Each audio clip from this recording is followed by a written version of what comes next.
Hey everyone, welcome back to another episode of Entitled People. Hope you're all doing wonderful. In today's stories, we've got a Karen trying to take over someone's house by serving a fake eviction notice, as well as a few other stories of some equally entitled behavior, so let's get right into it, and please remember to like, comment, and subscribe. Entitled lady tries to challenge a semi with her vehicle. So I drive a semi for a living, delivering pallets of merchandise to local stores.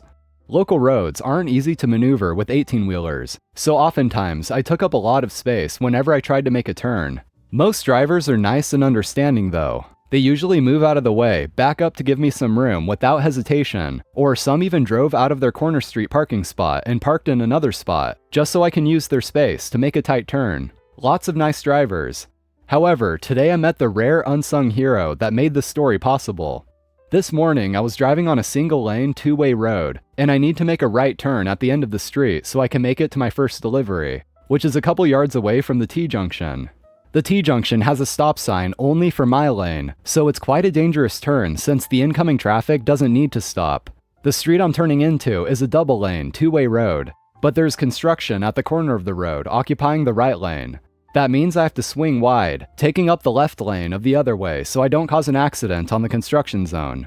As soon as I saw that both ways are clear, I made the turn carefully. Some vehicles came last minute from the other way, but they saw the construction, so they understood and all of them moved to their right lane, giving me space. All but one. This lady came up from the other way to the front of my truck before I finished making the turn, forcing me to perform sudden braking, which she does as well. Then she was pressing hard on her horn. Then she was yelling something that I couldn't understand, mostly because she was still honking, but also because their windows are rolled up. She's inching closer to my truck that's on standstill while gesturing me to move out of the way. Her turn signal is on, indicating that she's about to turn left. I just gesture to her as well, shrugging my shoulder, making sure she knows, like, what am I supposed to do? I can't back up. There's another truck behind me, waiting for me to finish making my turn. If I back up, I will hit the truck with my trailer tail. Mind you, it only takes me a few seconds to complete the turn, and there's no cars behind her, because apparently the other drivers understood to at least give a truck some space to finish a turn, especially when the roads are tight. I also saw some vehicles turning behind me from their right lane, so there's no excuse that this Karen of a driver can't do the same. By now she was honking probably for a full minute, refusing to reverse. This caught the attention of the construction workers. Also, this causes a traffic jam from the left side of the T-junction, and also behind me. People were furious, and she wouldn't move.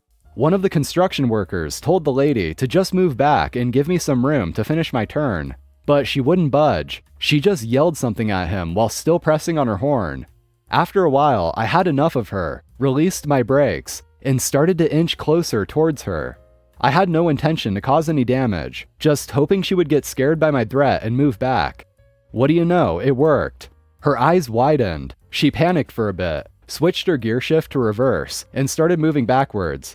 I didn't give her any room to move forward again, just keep inching forward while she's moving backward, until I saw that my trailer is safe to finish the turn. Then I'm back to my own lane.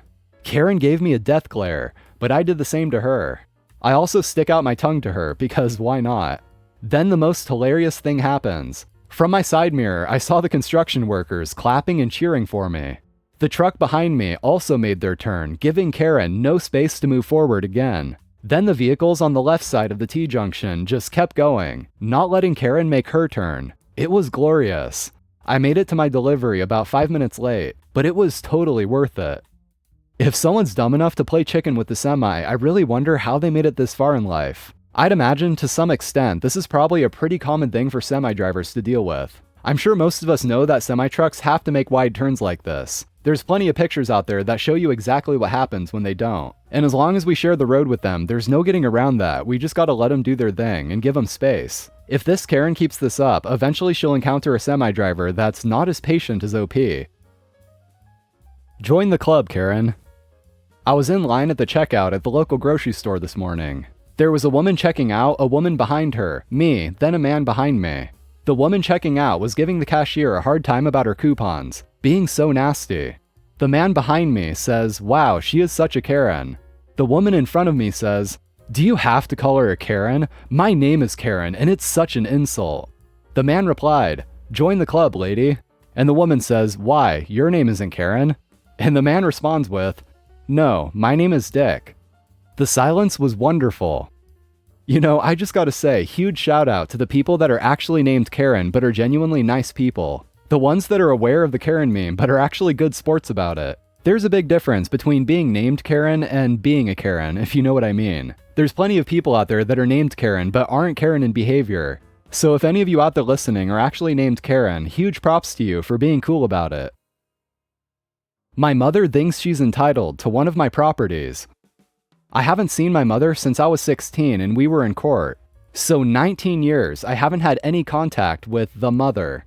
She hired a private investigator to find me, and I still refuse to talk to her. I even had my lawyer send her a formal letter of no contact and threatened her with a restraining order.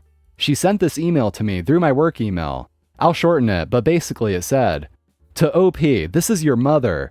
I thought you would have matured by now and came to apologize to me and your father for what you put us through. Because of you, your father lost his teaching career, and we had to sell our house.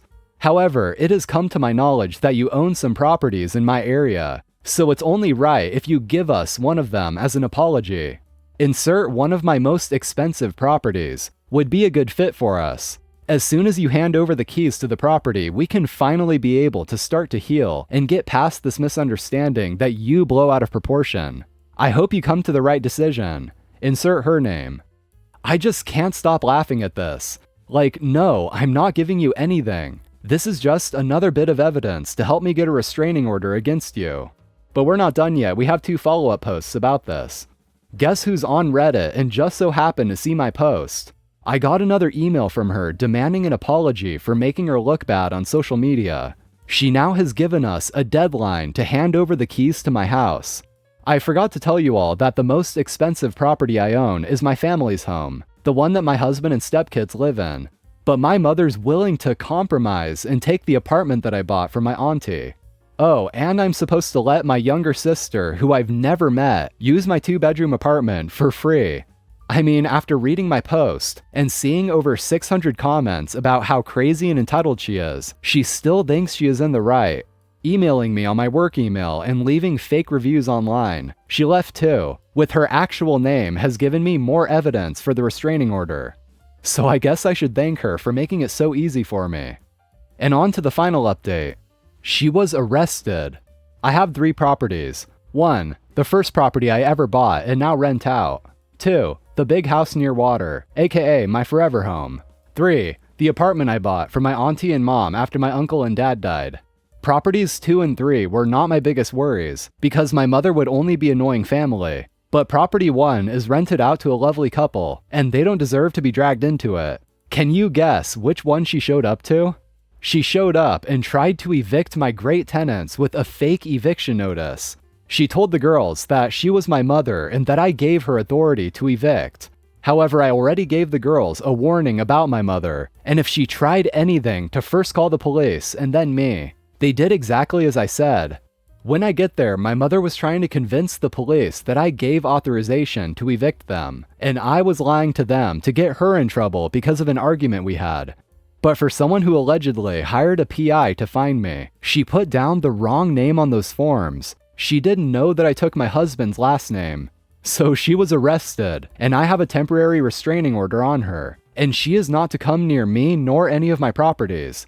As for my father, I told my sister that if she got my father's therapist's number, I'd give it to my therapist, so they can discuss further about possibly, maybe, having a conversation with him, but only when my therapist and I believe I'm ready.